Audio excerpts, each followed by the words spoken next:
Hello everyone, welcome back to another episode of our Tales from Tech Support.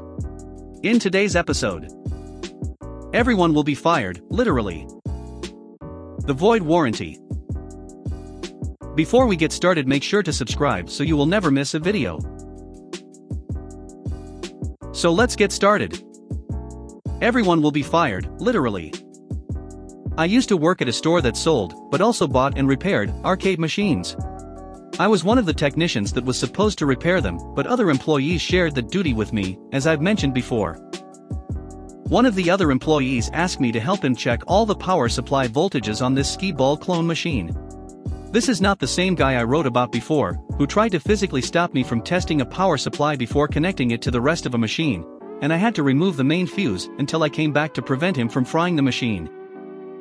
I have my multimeter ready to go, so I ask him if he has the manual or schematic around. Not surprisingly, he doesn't, but it doesn't hurt to ask. I look over the wiring starting from the power inlet, and notice there's something with two terminals not connected to anything, but the shorter black wire from the inlet is twisted and taped onto another black wire. A switch that broke, maybe? I look on the other side and notice there's an empty space that says 250V3A. Oh, it's a fuse holder. I figure, the guy wants to see if I'll catch it as some kind of test set up by the boss, maybe. So, I nonchalantly point out that I see a problem right there. There's no fuse, someone wired around it. He said he did that because he couldn't find a fuse that would fit. I ask him where we keep fuse holders, and he of course has no idea where any fuse holders are. Still keeping my voice flat and calm, I ask if he has seen another machine that has the same kind of fuse that we could use, just for testing. No idea, of course. I tell him, don't plug it in yet, we need a fuse holder and a 3-amp fuse. He walks with the cord over to the power strip, and I pull the other end out the back. It's an IEC connector, and I tell him that bypassing a fuse is a good way to start a fire, and the store burning down would put all of us out of a job. I also explain that if that were done to a customer's game, and it caught fire in their building, that the store could get sued. My voice was still a flat calm at this point, yet he snaps at me to calm down. I tell him if he's going to ever bypass a fuse, that he'd better have a fire extinguisher handy, as well as a good pair of running shoes. I tell him I still need to check some other things with the wiring before we plug it in, and I ask him to go get me some duct tape, which I didn't need, but I wanted to keep him busy while I searched for a fuse holder before he plugged it in, but he wouldn't move. I couldn't take the power cord with me because he was holding it, and there was no fuse to pull out to prevent him from powering it. If I were to reach in and try disconnecting the hot wire, I couldn't trust him to know better than to plug it in while I'm touching it, being how incompetent he has just proven himself to be. I set the female end of the cord down and step away, hoping I've made my point clear enough.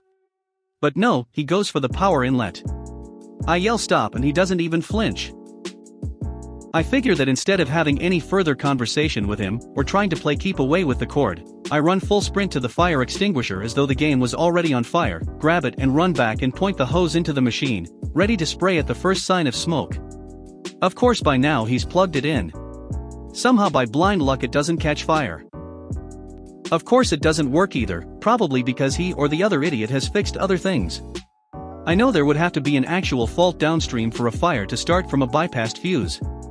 But given that the guy was dumb enough to bypass a fuse, the odds of him having caused a short with his repairs seemed pretty high at that time.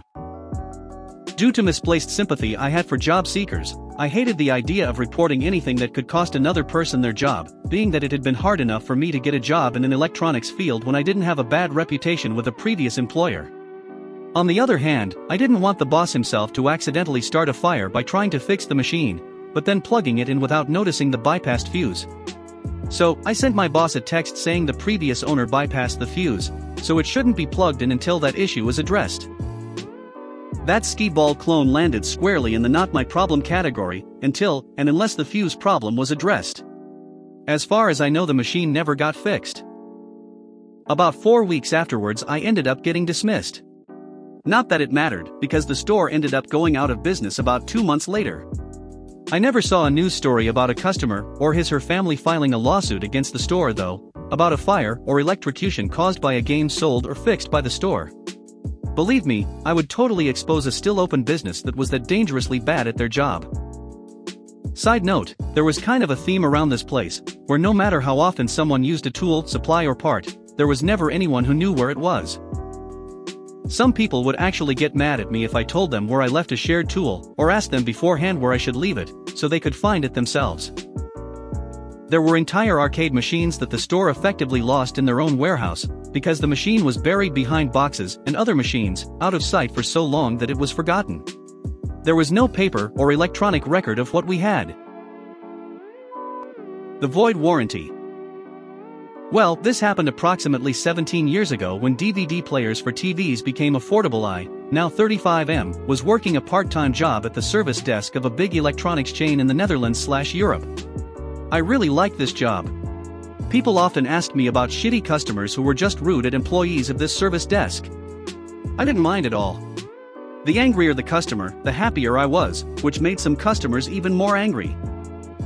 Now, there was someone at my counter with a problem with his computer he bought at our store. I asked him what the problem was exactly so I could troubleshoot. I knew my fairly bit with computers, and if I didn't know what to do, my coworker at the back surely could help me out with this one. So, I took this computer and put it at the test bench at the end of the counter. There I could hook this thing up, everything like a keyboard, mouse and screen. At this point I noticed the warranty sticker at the back of the computer was broken. So I asked him about it.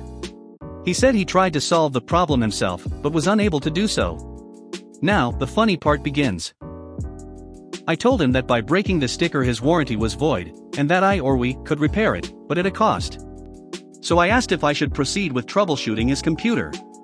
This man went from 0 to evil in 0.1 seconds.